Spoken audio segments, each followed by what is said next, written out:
أعوذ بالله من الشيطان الرجيم. بسم الله الرحمن الرحيم. يا أيها الذين آمنوا أوفوا بالعقود. أحلت لكم بهيمة الأنعام إلا ما يتلى عليكم غير محل الصيد وأنتم حرم. إن الله يحكم ما يريد. يا أيها الذين آمنوا لا تحلوا شعائر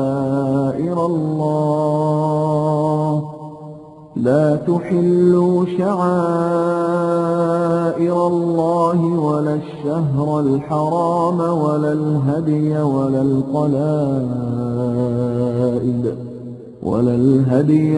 القلائد ولا آمين البيت الحرام يبتغون فضلا من ربهم ورضوانا.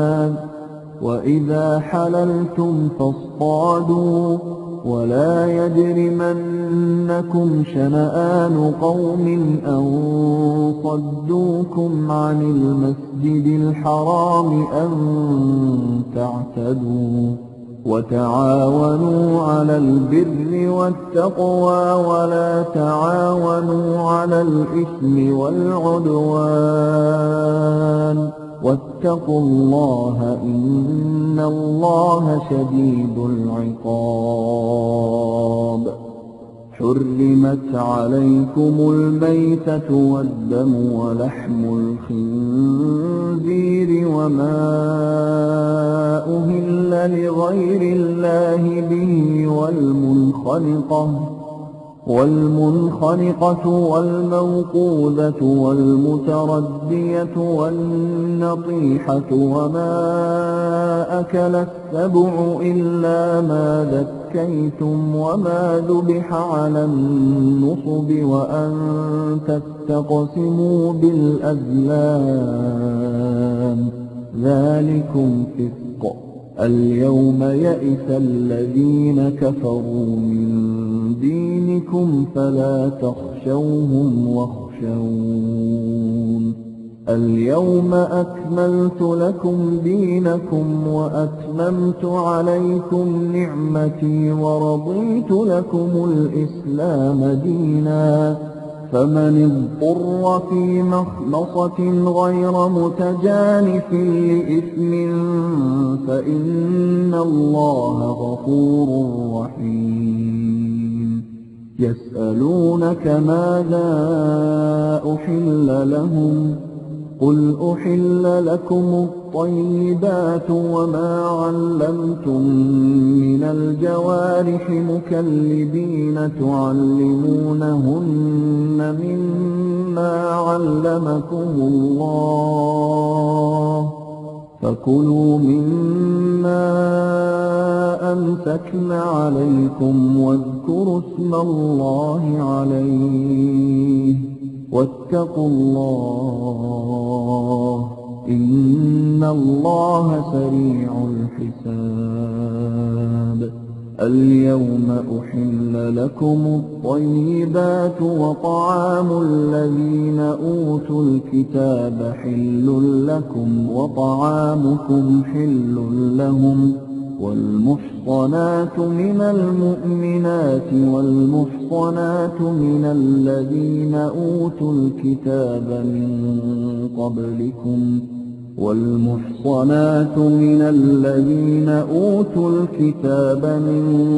قبلكم إذا آتيتموهن أجورهن محصنين غير مسافحين ولا متخذي أخدان.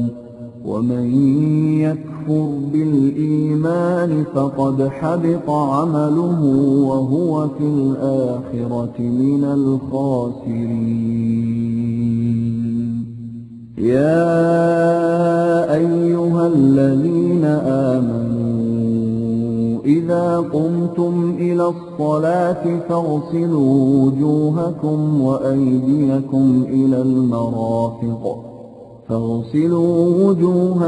وأيديكم إلى المرافق وامسحوا برؤوسكم وأرجلكم إلى الكعبين،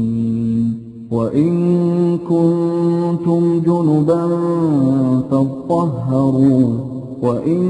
كنتم مرضى أو على سفر أو جاء أحد منكم من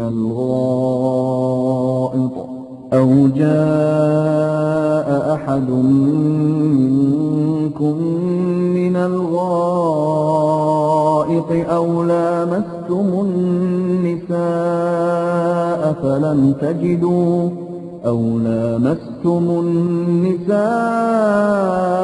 فلم تجدوا ماء فتيمموا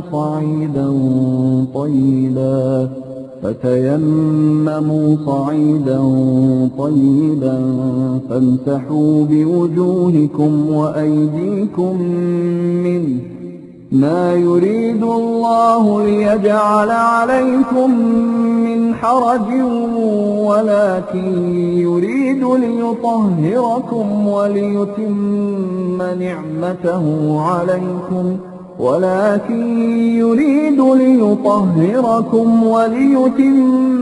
نعمته عليكم لعلكم تشكرون. واذكروا نعمة الله عليكم وميثاقه الذي واثقكم به إذ قلتم سمعنا وأطعنا واتقوا الله إن الله عليم بذات الصدور. يا أيها الذين آمنوا كونوا قوامين لله شهداء بالقسط ولا يجرمنكم شنآن قوم على ألا تعدلوا، اعدلوا هو أقرب للتقوى واتقوا الله إن الله خبير بما تعملون. وعد الله الذين آمنوا وعملوا الصالحات لهم مغفرة وأجر عظيم، والذين كفروا وكذبوا بآياتنا أولئك أصحاب الجحيم. يا أيها الذين آمنوا اذكروا نعمة الله عليكم إذ هم قوم أن يبسطوا إليكم أيديهم فكف أيديهم عنكم واتقوا الله وعلى الله فليتوكل المؤمنون. ولقد أخذ الله ميثاق بني إسرائيل وبعثنا منهم 12 نقيبا وقال الله إني معكم لئن أقمتم الصلاة وآتيتم الزكاة وآمنتم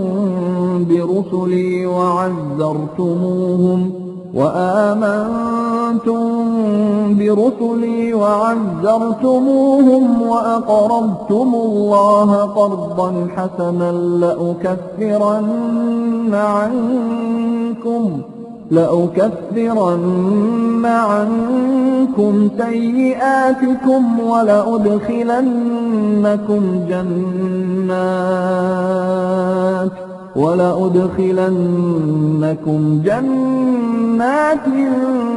تجري من تحتها الأنهار فمن كفر بعد ذلك منكم فقد ضل سواء السبيل فبما نقضهم ميثاقهم لعناهم وجعلنا قلوبهم قاسية يحرفون الكلم عن مواضعه ونسوا حظا مما ذكروا به ولا تزال تطلع على خائنة منهم إلا قليلا منهم فاعف عنهم واصفح إن الله يحب المحسنين ومن الذين قالوا إنا نصارى أخذنا ميثاقهم فنسوا حظا مما ذكروا به فأغرينا بينهم العداوة والبغضاء إلى يوم القيامة وسوف ينبئهم الله بما كانوا يصنعون يا أهل الكتاب قد جاءكم رسولنا يبين لكم كثيرا مما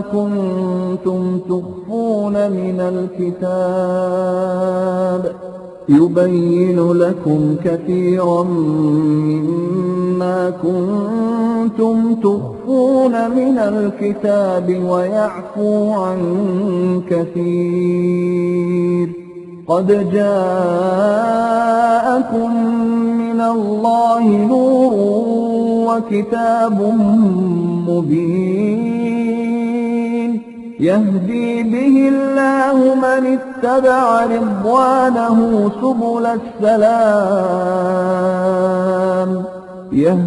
به الله من اتبع رضوانه سبل السلام ويخرجهم من الظلمات إلى النور بإذنه ويهديهم إلى صراط مستقيم لقد كفر الذين قالوا إن الله هو المسيح ابن مريم قل فمن يملك من الله شيئا إن أراد أن يهلك المسيح ابن مريم وأمه ومن في الأرض جميعا ولله ملك السماوات والأرض وما بينهما يخلق ما يشاء والله على كل شيء قدير وقالت اليهود والنصارى نحن أبناء الله وأحباؤه قل فلم يعذبكم بذنوبكم بل أنتم بشر ممن خلق يغفر لمن يشاء ويعذب من يشاء ولله ملك السماوات والأرض وما بينهما وإليه المصير يا أهل الكتاب قد جاءكم رسولنا يبين لكم على فترة من الرسل أن تقولوا ما جاءنا من بشير ولا نذير فقد جاءكم بشير ونذير والله على كل شيء قدير. وإذ قال موسى لقومه يا قوم اذكروا نعمة الله عليكم إذ جعل فيكم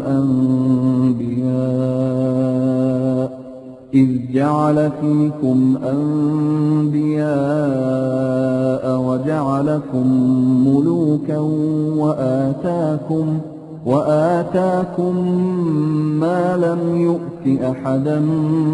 من العالمين. يا قوم ادخلوا الأرض المقدسة التي كتب الله لكم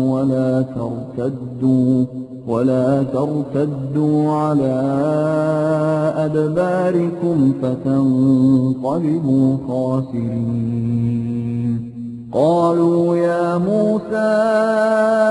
إن فيها قوما جبارين وإنا لن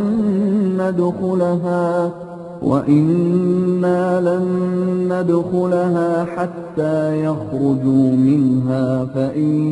يخرجوا منها فإنا داخلون.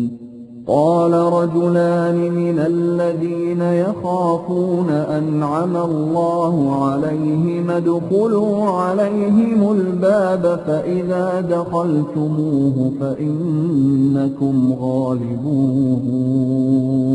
وعلى الله فتوكلوا إن كنتم مؤمنين. قالوا يا موسى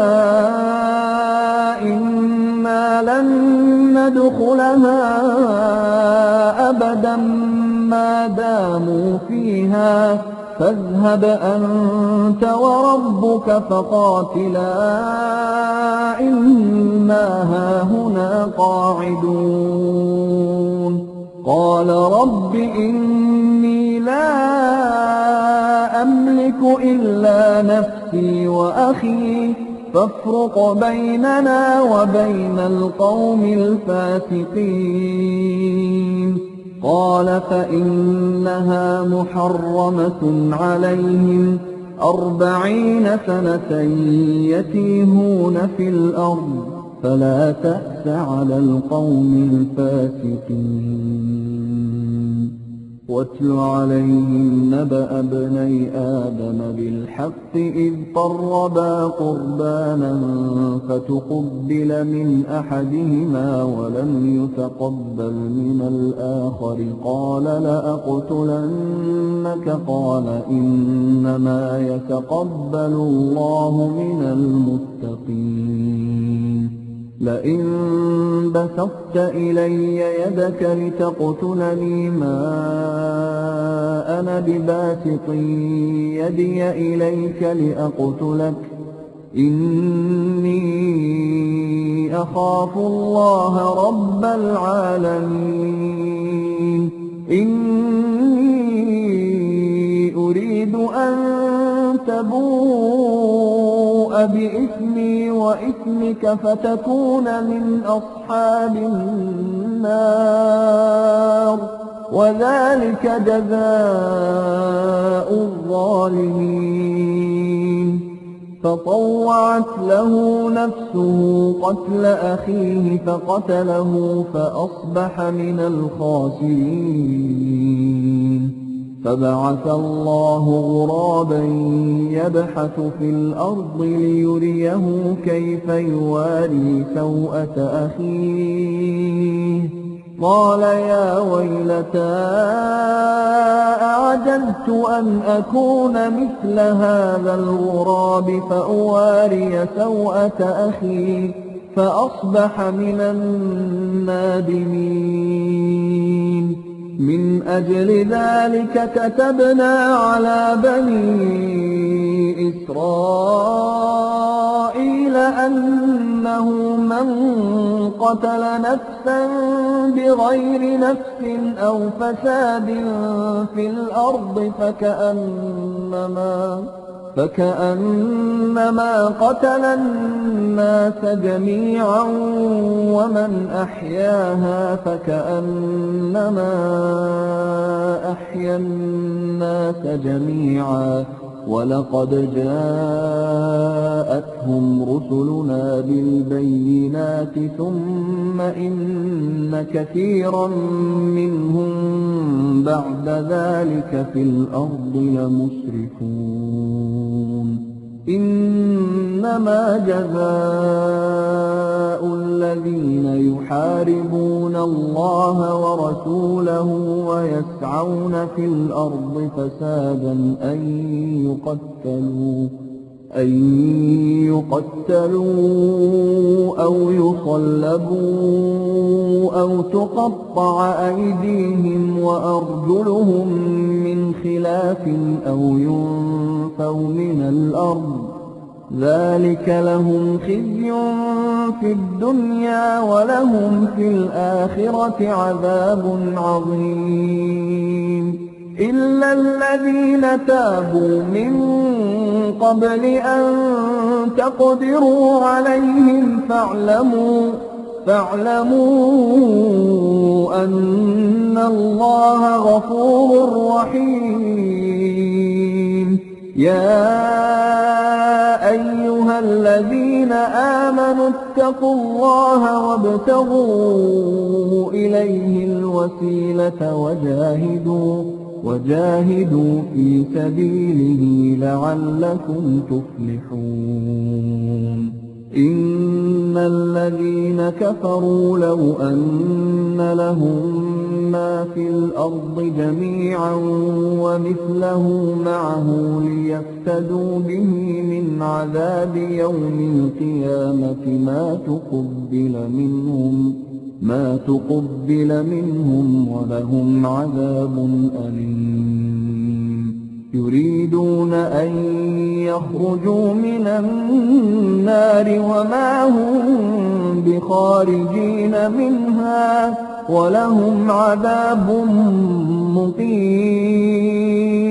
والسارق والسارقة فاقطعوا أيديهما جزاء بما كسبا نكالا من الله والله عزيز حكيم فمن تاب من بعد ظلمه وأصلح فإن الله يتوب عليه إن الله غفور رحيم ألم تعلم أن الله له ملك السماوات والأرض يعذب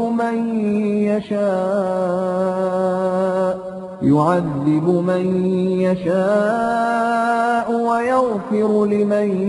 يشاء والله على كل شيء قدير يا أيها الرسول لا يحزنك الذين يسارعون في الكفر من الذين قالوا آمنا بأفواههم ولم تؤمن قلوبهم ومن الذين هادوا سماعون للكذب سماعون لقوم آخرين لم يأتوك يحرفون الكلم من بعد مواضعه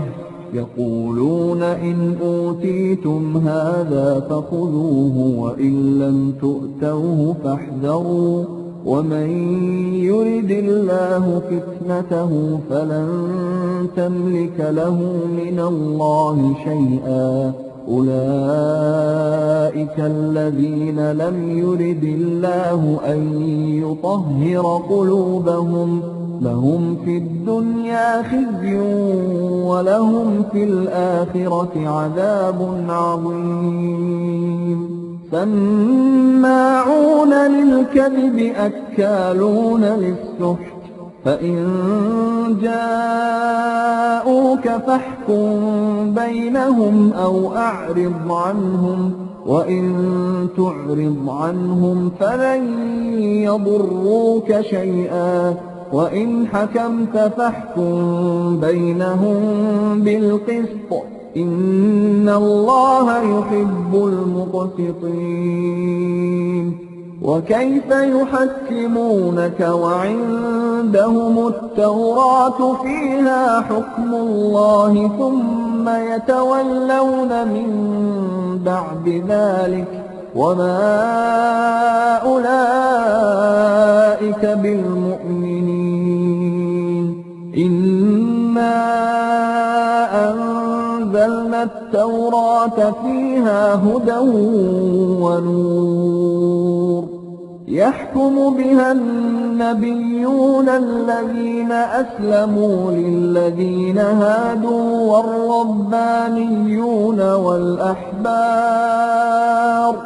والربانيون والأحبار بما استحفظوا من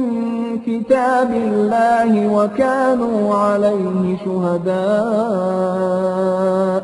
فلا تخشوا الناس واخشوني ولا تشتروا بآياتي ثمنا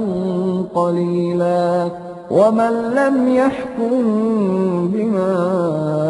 أنزل الله فأولئك هم الكافرون وكتبنا عليهم فيها أن النفس بالنفس والعين بالعين والأنف بالأنف والأذن بالأذن والسن بالسن والجروح قصاص فمن تصدق به فهو كفارة له ومن لم يحكم بما أنزل الله فأولئك هم الظالمون وقفينا على آثارهم بعيسى ابن مريم مصدقا لما بين يديه من التوراة وآتيناه الإنجيل فيه هدى ونور ومصدقا لما بين يديه من التوراة وهدى وموعظة للمتقين وليحكم أهل الإنجيل بما أنزل الله فيه ومن لم يحكم بما أنزل الله فأولئك هم الفاسقون وأنزلنا إليك الكتاب بالحق مصدقا لما بين يديه من الكتاب ومهيمنا عليه فاحكم بينهم بما أنزل الله ولا تتبع أهواءهم عما جاءك من الحق لكل جعلنا منكم شرعة ومنهاجا ولو شاء الله لجعلكم أمة واحدة ولكن ليبلوكم فيما آتاكم فاستبقوا الخيرات إلى الله مرجعكم جميعا فينبئكم بما كنتم فيه تختلفون وأنحكم بينهم بما أنزل أنزل الله ولا تتبع أهواءهم واحذرهم أن يفتنوك عن بعض ما أنزل الله إليك فإن تولوا فاعلم أنما يريد الله أن يصيبهم ببعض ذنوبهم وإن كثيرا من الناس لفاسقون أفحكم الجاهلية يبغون ومن أحسن من الله حكما لقوم يوقنون يا أيها الذين آمنوا لا تتخذوا اليهود والنصارى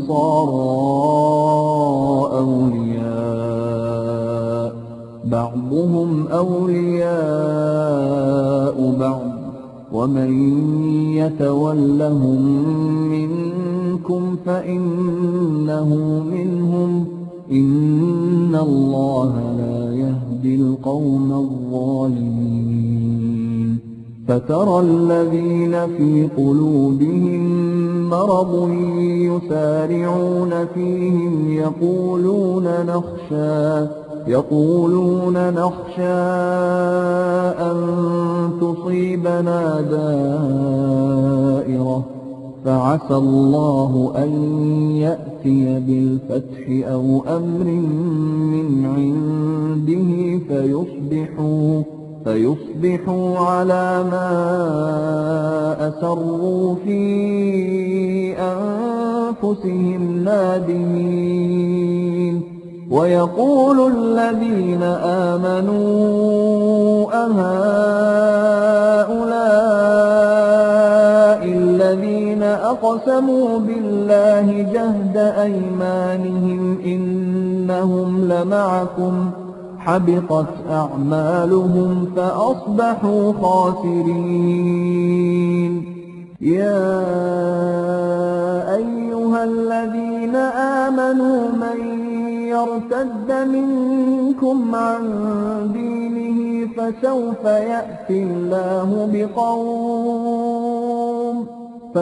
يأتي الله بقوم يحبهم ويحبونه أذلة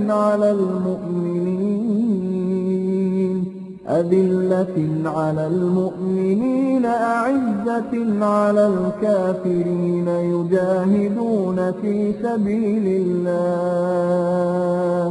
يجاهدون في سبيل الله ولا يخافون لومة لائم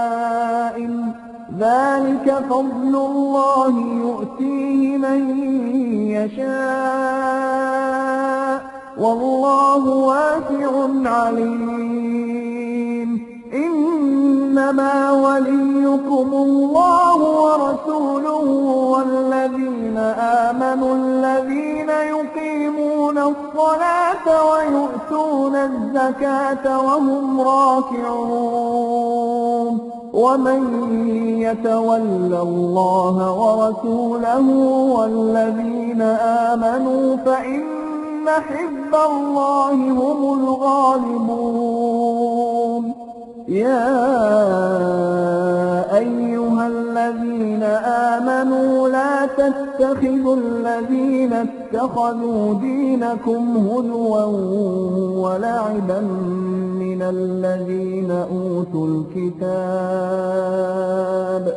من الذين أوتوا الكتاب من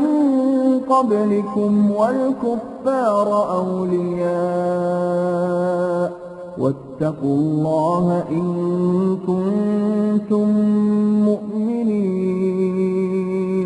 وإذا ناديتم إلى الصلاة اتخذوها هزوا ولعبا ذلك بأنهم قوم لا يعقلون قل يا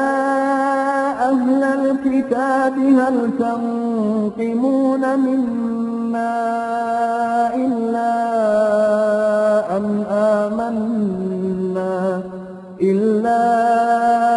أن آمنا بالله وما أنزل إلينا وما أنزل من قبل وأن أكثركم فاسقون قل هل أنبئكم بشر من ذلك مثوبة عند الله من لعنه الله وغضب عليه وجعل منهم القردة والخنازير وعبد الطاغوت أولئك شر مكانا وأضل عن سواء السبيل وإذا جاءوكم قالوا آمنا وقد دخلوا بالكفر وهم قد خرجوا به والله أعلم بما كانوا يكتمون وترى كثيرا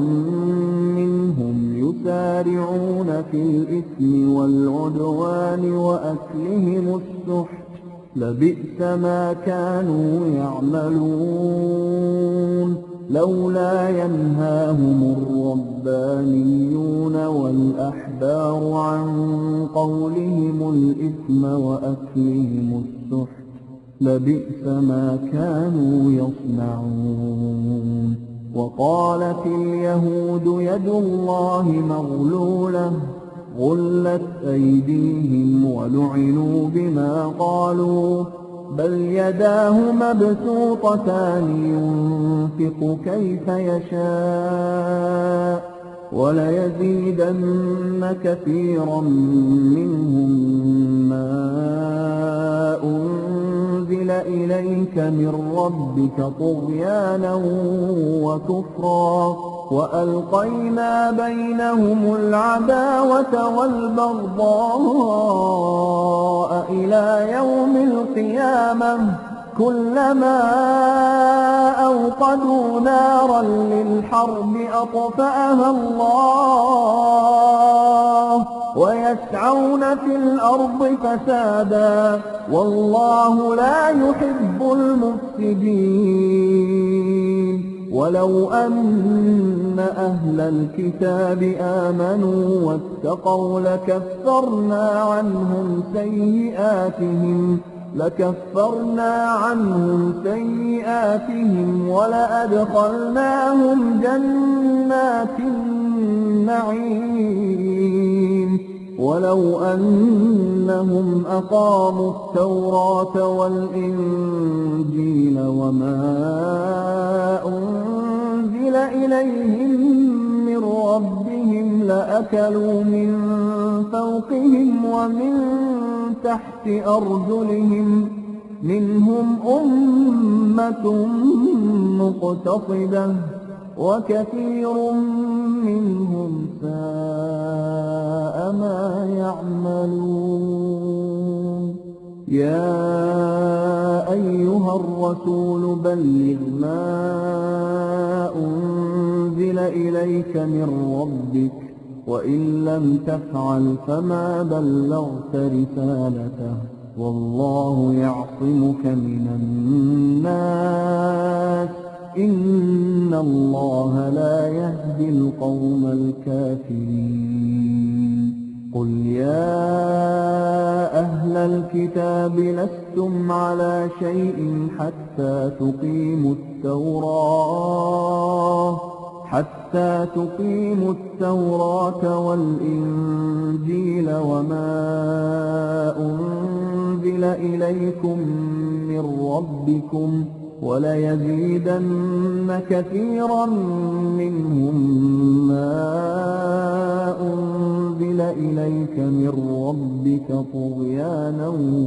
وكفرا فلا تأس على القوم الكافرين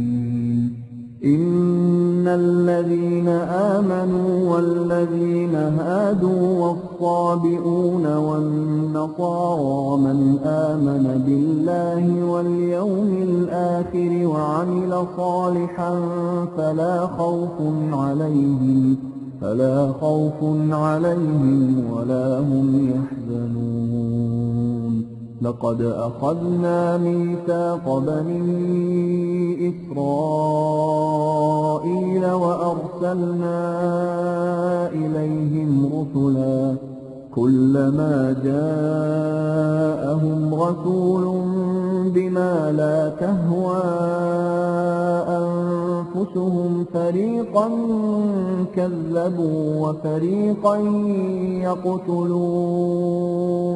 وحسبوا ألا تكون فتنة فعموا وصموا ثم تاب الله عليهم ثم عموا وصموا كثير منهم والله بصير بما يعملون لقد كفر الذين قالوا إن الله هو المسيح ابن مريم وقال المسيح يا بني إسرائيل اعبدوا الله ربي وربكم إنه من يشرك بالله فقد حرم الله عليه الجنة ومأواه النار وما للظالمين من أنصار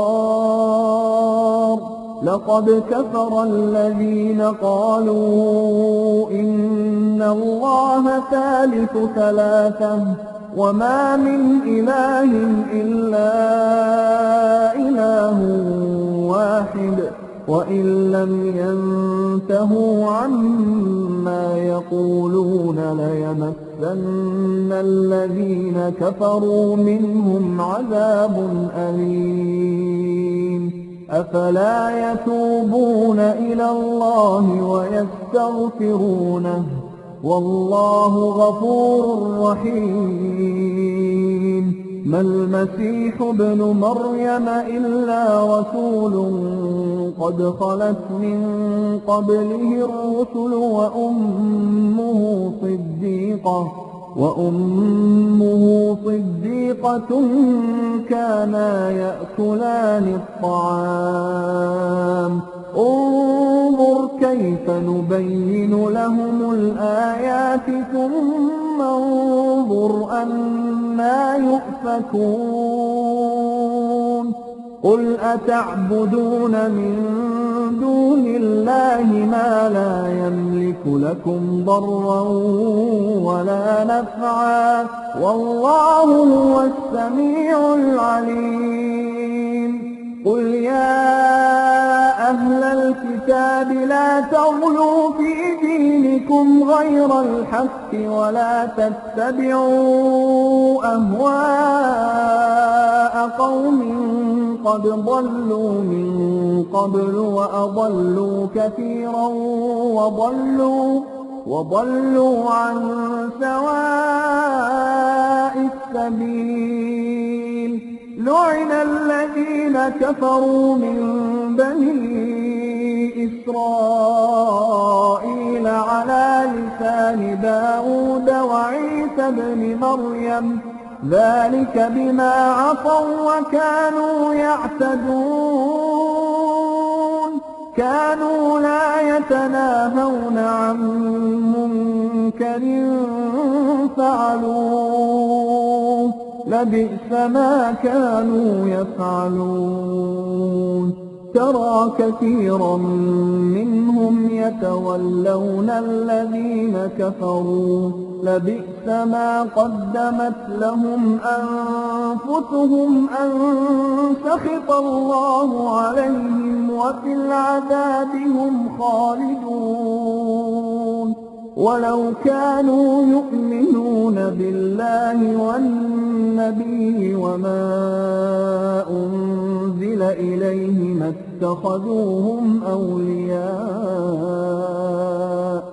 اتخذوهم أولياء ولكن كثيرا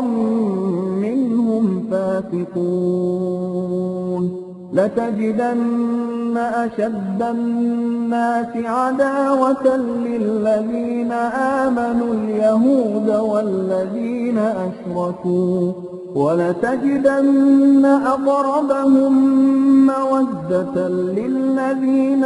آمنوا الذين قالوا إنا نصارى ذلك بأن منهم قسيسين ورهبانا وأنهم لا يستكبرون. وإذا سمعوا ما أنزل إلى الرسول ترى أعينهم تفيض من الدمع مما عرفوا من الحق يقولون ربنا آمنا فاكتبنا مع الشاهدين. وما لنا لا نؤمن بالله وما جاءنا من الحق ونطمع أن يدخلنا ربنا مع القوم الصالحين. فأثابهم الله بما قالوا جنات تجري من تحتها الأنهار خالدين فيها وذلك جزاء المحسنين. والذين كفروا وكذبوا بآياتنا أولئك أصحاب الجحيم. يا أيها الذين آمنوا لا تحرموا طيبات ما أحل الله لكم ولا تعتدوا إن الله لا يحب المعتدين. وكلوا مما رزقكم الله حلالا طيبا واتقوا الله الذي أنتم به مؤمنون. لا يؤاخذكم الله باللغو في أيمانكم ولكن يؤاخذكم بما عقدتم الأيمان. فكفارته إطعام 10 مساكين من أوسط ما تطعمون أهليكم أو كسوتهم أو تحرير رقبة. فمن لم يجد فصيام 3 أيام ذلك كفارة أيمانكم إذا حلفتم واحفظوا أيمانكم كذلك يبين الله لكم آياته لعلكم تشكرون. يا أيها الذين آمنوا إنما الخمر والميسر والأنصاب والأزلام رجس من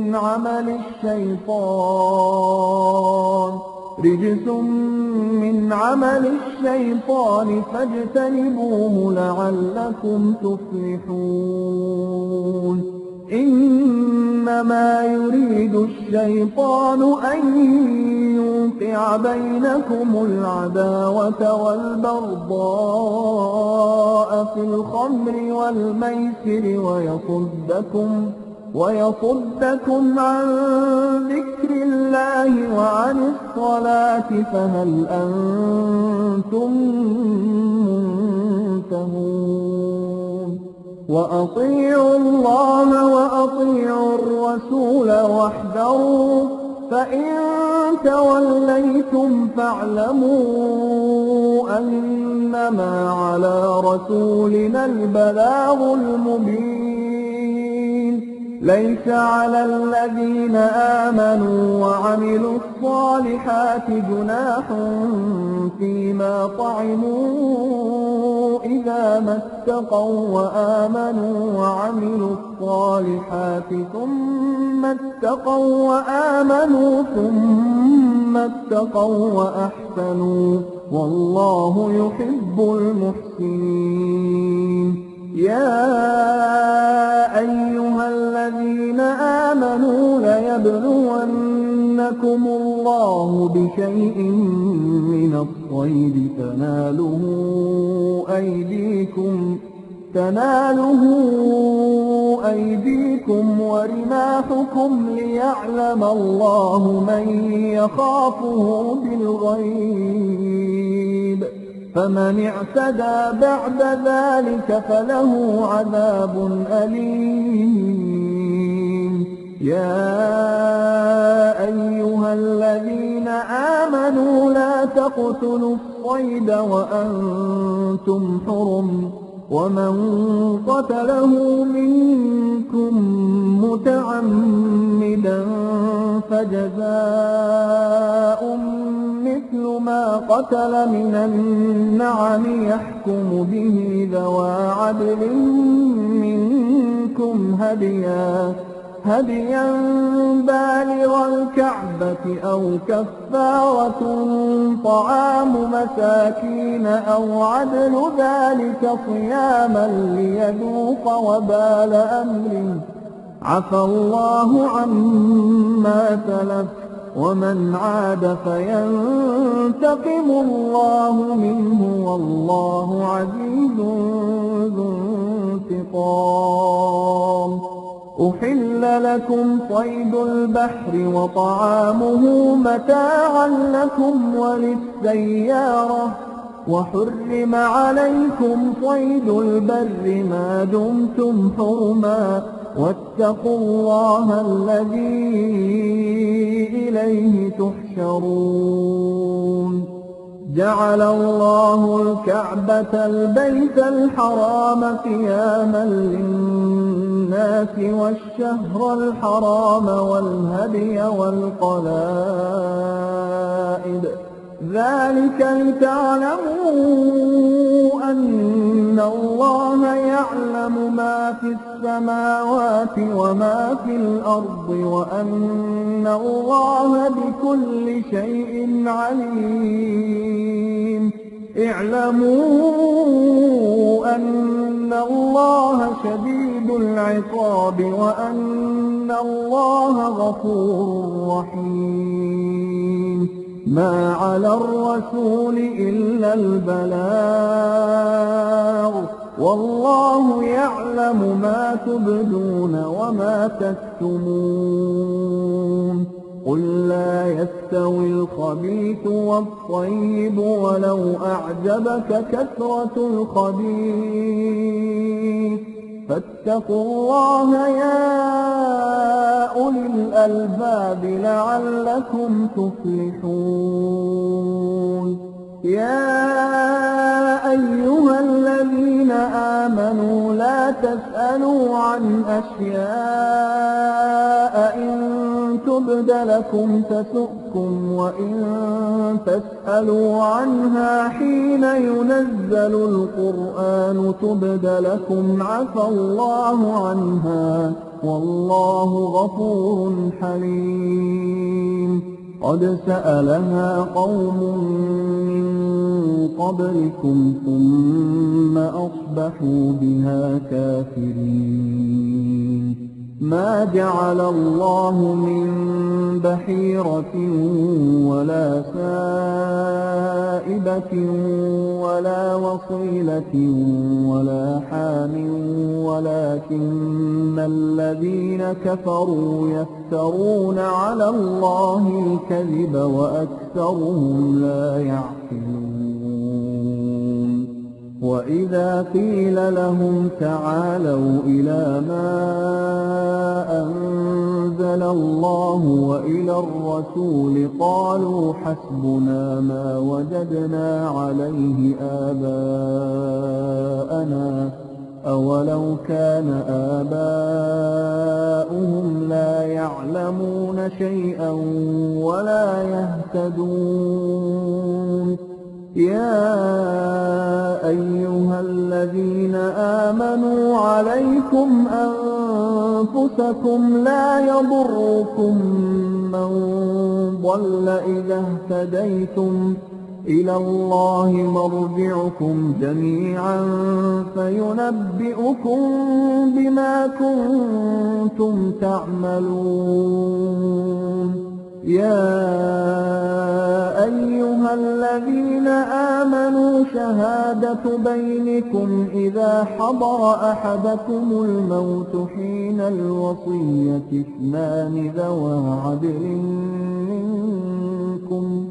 اثنان ذوى عدل منكم أو آخران من غيركم إن أنتم ضربتم في الأرض فأصابتكم مصيبة الموت تحبسونهما من بعد الصلاة فيقسمان بالله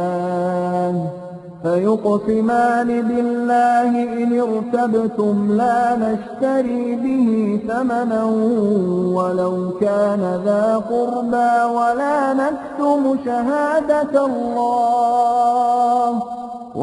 نكتم شهادة الله إنا إذا لمن الآثمين فإن عثر على أنهما استحقا إثما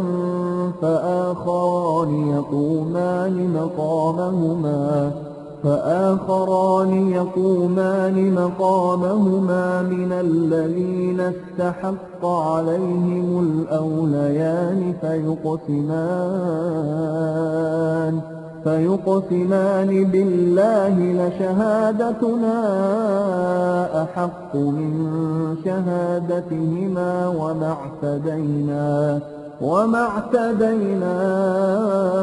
إنا إذا لمن الظالمين ذلك أدنى أن يأتوا بالشهادة على وجهها أو يخافوا أن ترد أيمان بعد أيمانهم واتقوا الله واسمعوا والله لا يهدي القوم الفاسقين يوم يجمع الله الرسل فيقول ماذا أجبتم قالوا لا علم لنا إنك أنت علام الغيوب إذ قال الله يا عيسى ابن مريم اذكر نعمتي عليك وعلى والدتك إذ أيدتك بروح القدس تكلم الناس في المهد وكهلا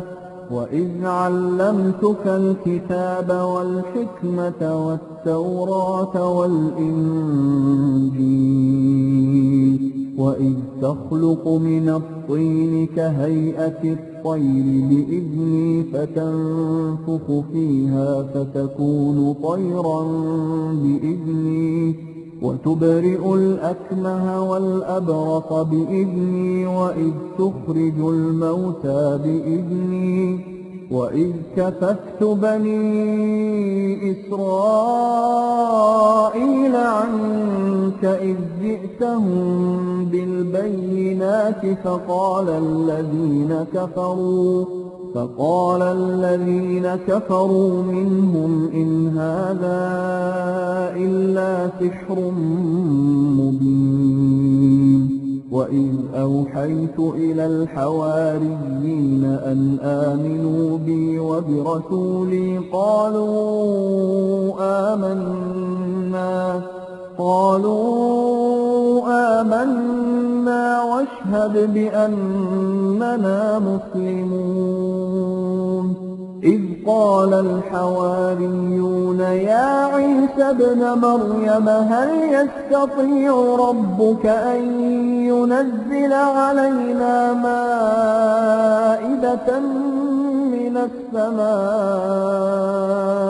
قال اتقوا الله إن كنتم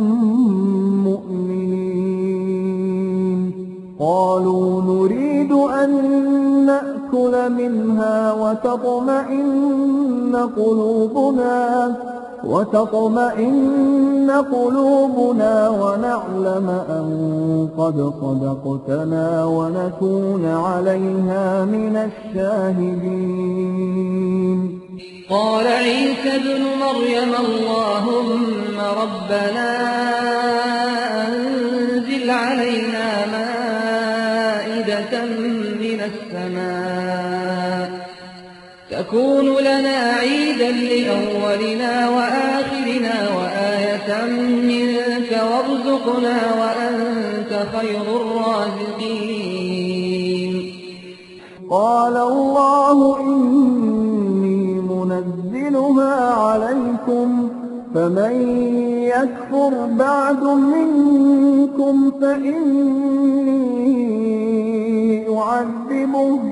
فإني أعذبه عذابا لا أعذبه أحدا من العالمين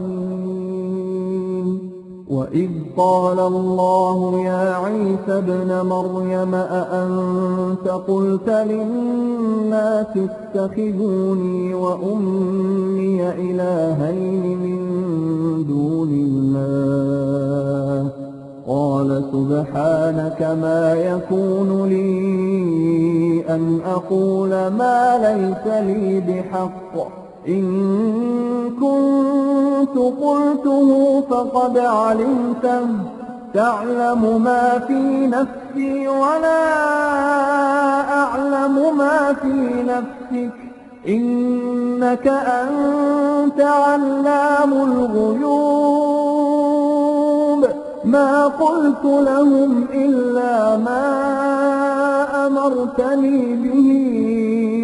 أن اعبدوا الله ربي وربكم وكنت عليهم شهيدا ما دمت فيهم فلما توفيتني كنت أنت الرقيب عليهم وأنت على كل شيء شهيد إن تعذبهم فإنهم عبادك وإن تغفر لهم فإنك أنت العزيز الحكيم قال الله هذا يوم ينفع الصادقين صدقهم لهم جنات تجري من تحتها الأنهار خالدين فيها أبدا رضي الله عنهم ورضوا عنه ذلك الفوز العظيم لله ملك السماوات والأرض وما فيهن وهو على كل شيء قدير